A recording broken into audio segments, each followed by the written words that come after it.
run a small on-farm oil crushing facility called the Oil Barn.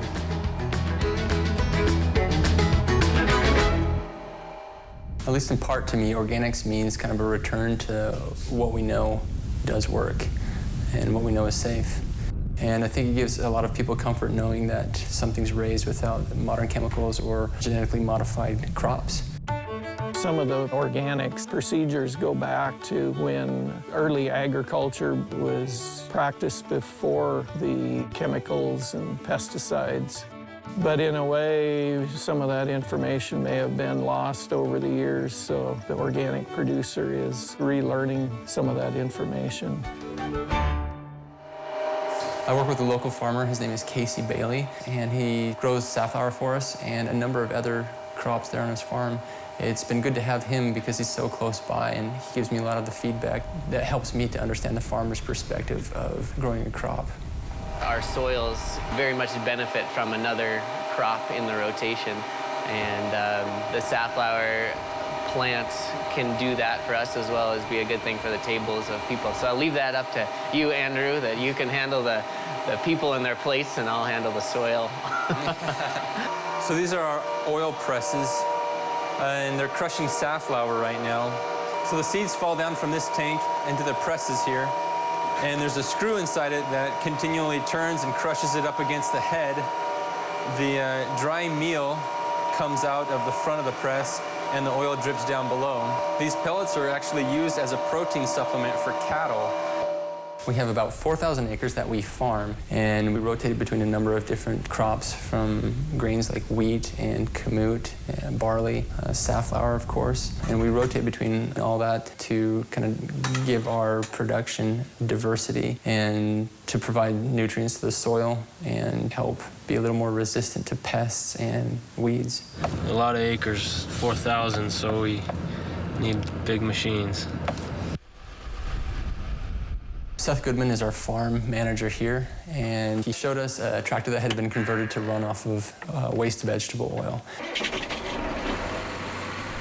And that is kind of the second arm of what we're doing here with our safflower oil processing facility.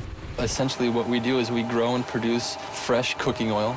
We deliver it to restaurants and they use it, but we also receive that waste oil back, and we're able to sell that again to the farmers who use it as fuel.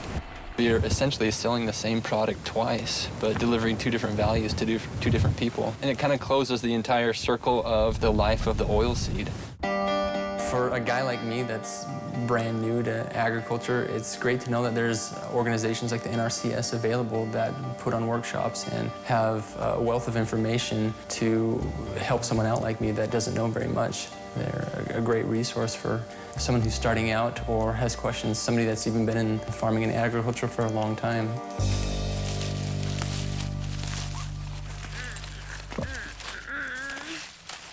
Hi, Julie. Hi, Andrew. Looks like you're having fun.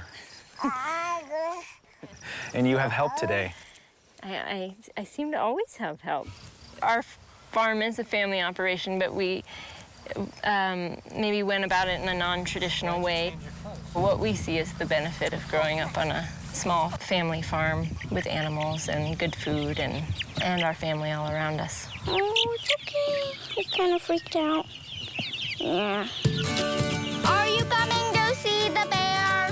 So we had a bear come, and here this used to be standing, and she ate quite a bit of the bird seed. People farm for all sorts of different reasons, but Julie and I love to eat. And if you really value health and your body, there's nothing more important than food. And there really isn't anything better than food that's grown without pesticides and chemicals. Initially, we learned about programs through the NRCS from another grower who had worked with Andrew setting up a high tunnel. So I contacted Andrew, and then he was able to help me through a process of so many different programs that I didn't realize were available. So not only the high tunnel, but lots of nutrient management programs with cover cropping and soil sampling, and we planted lots of trees and shrubs for beneficial insects and wildlife. So we set out with one project in mind, and then we're able to do so many more through that process, which was so helpful for us. We set up a big irrigation system that has been amazing. Underneath this fabric here, they've got their drip irrigation system running, and so that's providing water directly to these plants and not watering all the weeds outside of that. So they've got the advantage of keeping weeds down with the fabric. The water is really concentrated right on the plant, and these tomato plants should do great this year. So Foothills will remove this at the end of the year as part of their organic certification to allow the soil to naturally regenerate and not have a synthetic material over it. And then they'll just roll it back out the next year. And this will last numerous years. I mean, it's starting to get a little bit worn, but it's still keeping the weeds at bay. They can reuse the same holes. These are all transplanted tomatoes, so they're able just to come back and put the tomatoes right back in. You know, one of the nice things about these tunnels and kind of the microclimate they create is that you can do some really interesting things with cover crops in the growing season. I think too, you know, since you have season extension now, so you can grow earlier and later in the season, you're not just having a 2-crop sequence where you're going tomatoes, not tomatoes.